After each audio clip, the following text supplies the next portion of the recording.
हरे Krishna. Welcome to new vision.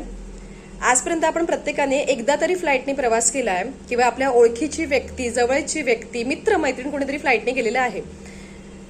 तर फ्लाईटमध्ये जाताना ना एक स्पेसिफिकेशन असतं बरोबर नेण्याच्या सामानाचं, की तुम्ही एक 15 किलो ते 20 किलो एवढंच अलाउड आहे आणि त्यातल्या त्यात त्याच्यामध्ये काय न्यायचं हे सुद्धा डिसाइडेड असतं, की लिक्विड गोष्टी शक्यतो नेणं अलाउड नसतं. जर तुम्ही कुठली औषधं नेताय तर ते पण एका मात्रेमध्ये, एका प्रमाणामध्ये नेणं अलाउड असतं.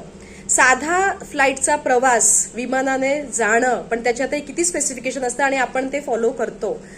मग आपण कधी हा विचार करत का नाही की नको त्या गोष्टी ज्या वर्षानुवर्ष आपण आपल्या डोक्यामध्ये, आपल्या मनामध्ये साठवून ठेवल्या आहेत, त्याचा आपल्याला किती त्रास होत असेल, किती जास्त दुखत असेल, किती जास्त खूपत असेल, त्याच्यावर किती स्ट्रेस निर्माण होत असेल. होऊ शकतं एखादी जवळची व्यक्ती, तिच्याबरोबर अगदी घट्ट असलेलं नातं काही मिसअंडरस्टँडिंगमुळे, काही मिसकम्युनिकेशनमुळे दुरावलेलं असेल. अरे उचला ना तो फोन, बोला ना त्या व्यक्तीशी. अबोला धरणं हे कधीच सोल्युशन नसतं, कारण अबोल्याने माणूस आपल्यापासून अजून दूर जातो. आपण म्हणतो की मी त्याच्यापासून आता सेपरेट झालीये, पण सेपरेट झाल्यानंतर जर आतमध्ये ती व्यक्ती वारंवार येत असेल तर ते फक्त फिजिकल सेपरेशन झालं.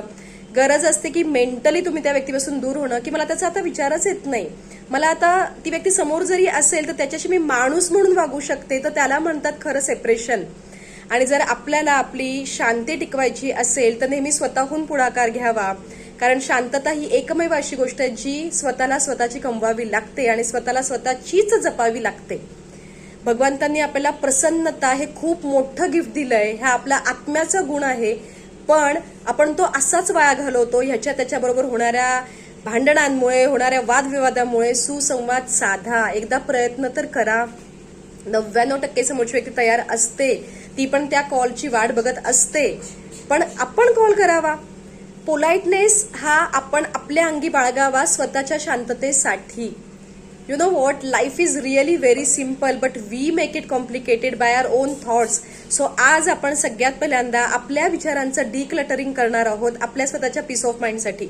एक साधा प्रयोग आहे. एक पान घेऊन बसायचं आहे, कोरं पान.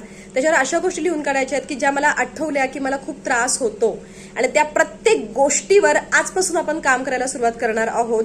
आणि वारंवार स्वतःला हे सांगायचं आहे ना की माझ्या आयुष्याचं हे जे पुस्तक आहे ना, त्यातलं हे कोरं पान भगवंतांनी मला गिफ्ट केलंय, पण त्याच्यावर मी अशाच गोष्टी उमटवणार, अशाच गोष्टी ठळक करणार ज्या माझ्या प्रगतीसाठी महत्वाच्या आहेत. कारण माझं आयुष्य हे मला भगवंतांनी गिफ्ट केलेलं आहे आणि ते मला भरभरून जगायचंय, आणि मला माझी शांती खूप जास्त महत्वाची आहे. जर एखादा पुस्तकातला धडा त्रास देत असेल ना, तर ते पान काढून फेकून द्या, फाडा. तो धडा वाचू नका, कारण त्याच्यामुळे तुमची शांती भंग होतीये. का परत परत जाऊन त्याच्यावर जायचं, त्याने स्वतःला त्रास करून घ्यायचा, जर आपल्याला माहितीये की त्याच्यामुळे मला खूप खूप वेदना होत आहेत. सगळ्यात पहिल्यांदा स्वतःला जपा, दुसऱ्यांना जपणं खूप सोपं होऊन जाईल. आणि हे विचारांचं डिक्लटरिंग आपण आजपासून सुरुवात करणार आहोत. हा प्रयोग नक्की करून बघा, तुम्हाला ह्याने खूप खूप फायदा होईल. अगेन लास्ट थॉट, प्रसन्नता भगवंतांनी आपल्याला आपल्या आत्म्याच्या गुणाबरोबर घडवलेला गुण दिलेला आहे, तो आपण आपला जपायचा आहे, कारण ते आपल्याला देवाने दिलेलं गिफ्ट आहे. त्याची काळजी घ्या, आणि ते तुम्हीच केलं तर सहज, सोपं आणि पॉसिबल आहे. प्रयोग करा. कसं वाटलं तुम्हाला, किती हलकं वाटलं हे मला नक्की कळवा, आणि हा व्हिडिओ शेअर करा. तुम्हाला कुणीतरी तुमच्या संपर्कात, तुम्ही स्वतः कुठे अडकला असेल तर याने तुम्हाला नक्कीच मदत होईल अशी मी अपेक्षा ठेवते. न्यू व्हिजनला नक्की नक्की नक्की सबस्क्राईब करा. तुमचा आजचा दिवस खूप छान जाऊ देत. हरे कृष्णा.